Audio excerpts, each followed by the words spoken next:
Danu ini bukan anak kecil dan sudah remaja. Kenapa disuruh mengambilkan golok di tengah malam? Kok tidak begitu curiga? Sedangkan sudah ada percakapan mau adanya kasih pelajaran oleh Yosef. Masa kasih pelajaran dengan golok? Halo teman-teman semuanya dimanapun Anda berada, bagaimana kabar kalian semuanya? Tentunya selalu baik dan juga sehat. Kita lanjutkan kembali pembahasan kasus Subang ini yang sudah menyita perhatian masyarakat Indonesia. Teman-teman, kemarin ketika dalam sebuah persidangan dibacakan sebuah dakwaan atau sebuah kronologis kejadian antara pertemuan Yosef dan juga Danu di sebuah pecel lele. Ini menarik. Dan kita mungkin sudah menyimak, sudah berulang kali dibahas bahwa di sanalah muncul perencanaan Yosef, yaitu meminta bantuan Danu untuk kasih pelajaran terhadap kedua korban ini.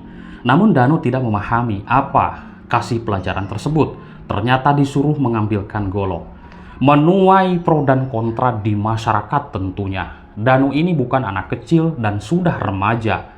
Kenapa disuruh mengambilkan golok di tengah malam? Kok tidak begitu curiga? Sedangkan sudah ada percakapan mau adanya kasih pelajaran oleh Yosef. Masa kasih pelajaran dengan golok? Tentunya untuk pembunuh dong, kan seperti itu.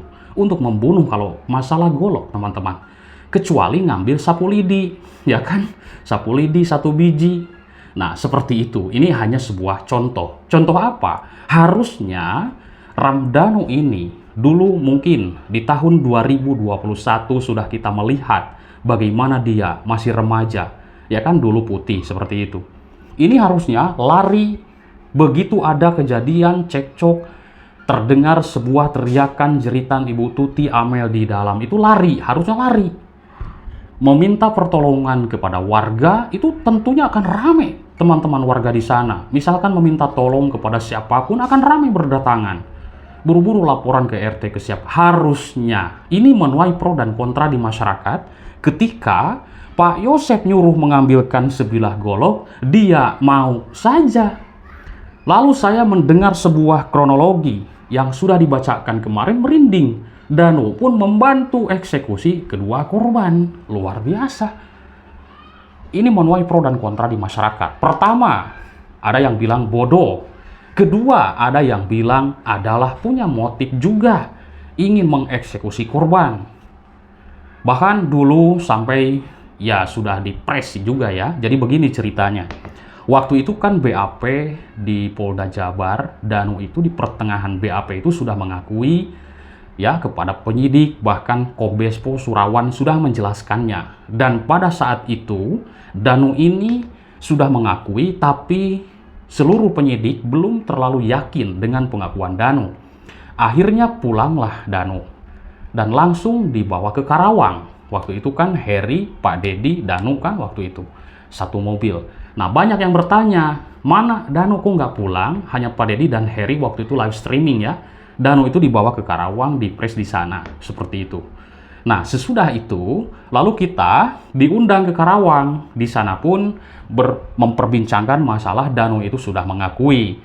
Udah, sesudah itu pada pulang kembali. Nah, lalu di kemudian hari lagi, saya pun ya ditelepon oleh teman-teman kumpulan di Bu Lilis. Oh, siap, kumpulan di sana. Disitulah terdengar saya sendiri dan juga melihat mendengar intinya di sanalah dipres kembali. Danu ini sampai nangis mengakui perbuatannya. Danu, saudara kamu udah sekarat kok kamu malah membantu untuk memukul korban. Seperti itulah ya singkatnya teman-teman. Karena banyak sekali di sana pertanyaan-pertanyaan yang begitu marah dan tajam sekali dari kuasa hukumnya. Ini cerita dulu ya. Kita ngobrol yang dulu seperti itu. Karena sekarang sudah ada tersangka teman-teman ya kan? Oke. Nah, di sana itu ramai sekali. Danu sampai nangis mengakui perbuatannya segala macam, eksekusi Yosef, Mimi diskutin di situ Arigi Abi. Jadi Danu ini membantu Yosef, disuruh-suruh ini suruh itu, membersihkan darah, membersihkan segala macam itu. Nah, balik lagi ke tadi bahwa harusnya meminta pertolongan, bukan untuk membantu para pelaku mengeksekusi kedua korban. Merinding gua membaca kemarin ya, waktu dakwaan itu Danu mengeksekusi dengan Yosef, dengan Mimin, Arigi, dan Abi. Inilah kesaksian Danu teman-teman. Nah, ini kesaksian Danu ini juga menyita perhatian masyarakat yang saya pantau selama ini, yaitu dalam bacaan dakwaan tersebut, yaitu disebut bahwa di jam 9.25 ada di depan rumah sendirian, dan ini otomatis dapat memicu kecurigaan masyarakat yang melewati jalan tersebut, teman-teman. Jadi sangkaannya mau merampok atau apa, kan harusnya seperti itu ya, pasti. Kalau dia berdiri di depan rumah orang, meskipun di depan rumah saudara, seperti itu di malam hari. Lalu, kesaksian Danu ini sudah banyak di publik dan kita menilai atau juga menyimak disinkronkan dengan keterangan saksi-saksi yang lain tentunya. Kan saksi-saksi yang lain itu banyak yang sudah beredar di publik. Seperti ada Mang Deden, ya kan? Ada Mang Es tentang supir angkot tersebut, Mang Ajat, Pak RT, Mang Ujang. Itu kan kesaksian-kesaksian sesudah terjadi. Ya kita mungkin melihat sebuah kronologi kejadian akan disinkronkan dengan keterangan Ramdhanu ini tentunya, keterangan saksi lain. Lalu ada saksi siapa? Wildan ya, kalau tidak salah. Nanti koreksi lagi barangkali saya salah. Si Wildan itu yang namanya melintas waktu itu, yang dilihat kan bukan Danu di TKP tersebut. Nah, ini kadang saya berpikir, kadang saya sendiri ya sangat sulit juga ya untuk mencerna keterangan Danu, atau ya secara bahasa lain melogikakan gitu. Karena berubah-ubah. Jadi bikin pening gitu, teman-teman. Berubah-ubah ya kan? Nah, disitulah masyarakat semakin tidak percaya dengan keterangannya, dengan keberubah-ubahannya. Bahkan pecel lele pun munculnya sesudah rekonstruksi. Dulu tidak ada. Cerita hanya keluar jam 3 pagi. Tapi kita lihat saja nanti di persidangan bagaimana counter dari Pak Rohman Hidayat, karena ini kan adu argumen dengan data-data, dengan fakta, bukan dengan opini dan sebuah hayalan tentunya. Bukan feeling, tapi dengan data fakta yang ada nanti di persidangan itu. Menggali fakta, bukan menggali opini, teman-teman. Ini akan ramai sekali di persidangan nanti. Kita simak lagi nanti persidangan selanjutnya. Di sana Pak Yosep sudah berjanji waktu dulu akan membongkar semuanya. Bapak akan buktikan nanti di pengadilan. Akan diacak-acak nanti. Kan seperti itu dulu. Sudah ngobrol kepada para YouTuber yang ada di Subang. Mungkin kepada YouTuber yang lain juga pasti ada seperti itu ya. Kalau yang sering komunikasi punya nomor handphonenya. Nah teman-teman, ya kita lihat saja nanti bagaimana keterangan Yosep. Apakah akan menyebutkan tersangka yang lain, atau dia bukan pelaku tapi tidak punya bukti untuk menyebutkan pelaku lain, sudah mengetahui pelakunya. Ini kan bisa saja terjadi, sebuah analisa seperti itu. Ini hanya sebuah analisa. Dari mana saya ngambil? Dari sebuah kita bersama, dari komentar pun seperti itu, dan juga saya sendiri beranggapan analisa seperti itu. Bisa saja Pak Yosep ini akan menyebutkan pelaku lain, membongkar semuanya seperti itu. Karena banyak juga yang belum percaya Pak Yosep adalah pelakunya. Belum, banyak, ratusan orang, jutaan orang, banyak di sini perdebatan antara pendukung Danu mungkin yang pro ke Danu atau yang pro ke Pak Yosep seperti itu. Nah, ini menarik teman-teman. Kalau saya tidak pro manapun, libas semuanya kejahatan di bumi ini, baik Danu bersalah hukum mati, Pak Yosep bersalah hukum mati, seperti itu.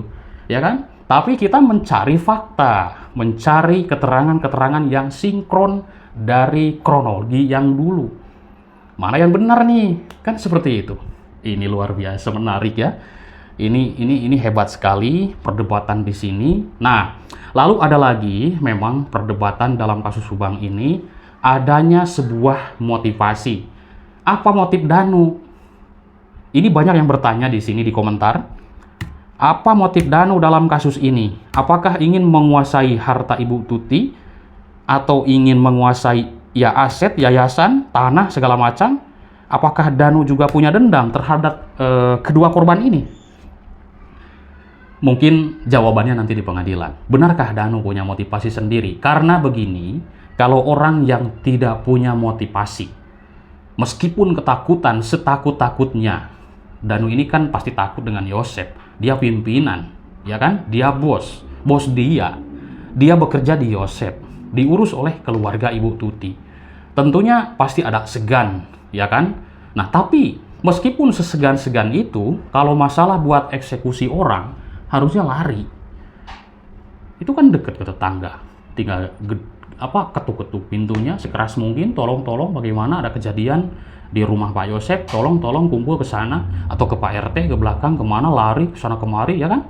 Itu kan masyarakat akan kumpul nanti, ada apa nih? Ketemu malam itu.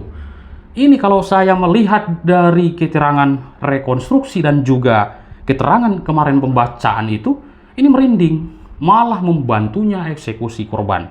Nanti teman-teman juga bisa simak kembali bagaimana jaksa ungkap detik-detik Amalia tewas dalam kasus Subang, sempat merintih, kepalanya dihantam oleh Yosep Hidayah. Begitulah keterangannya. Tapi kita lihat nanti kebenarannya, siapa yang benar-benar dan juga siapa yang tidak bersalah dalam kasus ini. Ikuti terus perkembangannya, jangan patah semangat. Bye-bye. Halo guys, terkait semakin terungkapnya perkara dugaan tindak pidana pembunuhan yang merenggut korban ibu dan anak di Subang, hal mana salah satunya adalah alumni Universitas Komputer Indonesia Unikom Bandung. Saya Musa Darwin Pane sebagai ahli hukum FH Unikom sudah memperkirakan bahwa Polda Jabar akan mampu untuk mengungkap perkara ini, dan semoga nanti pengadilan pun dapat mengungkap motif dan juga memberikan hukuman yang seadil-adilnya jika itu terbukti secara hukum. Untuk semua yang terlibat di dalam perkara tersebut, selamat untuk membuktikan secara objektif. Semoga apa yang diharapkan masyarakat, terlebih khusus masyarakat Subang, dapat terlaksana, yaitu rasa aman dan juga kepastian hukum mengenai dugaan pembunuhan yang sangat misterius ini dan cukup memakan waktu untuk bisa sampai saat ini. Saya mengucapkan juga selamat kepada kepolisian dalam hal ini Polda Jabar yang dapat mengungkap perkara ini sampai dengan bisa dibawa ke pengadilan. Salam hormat MDP.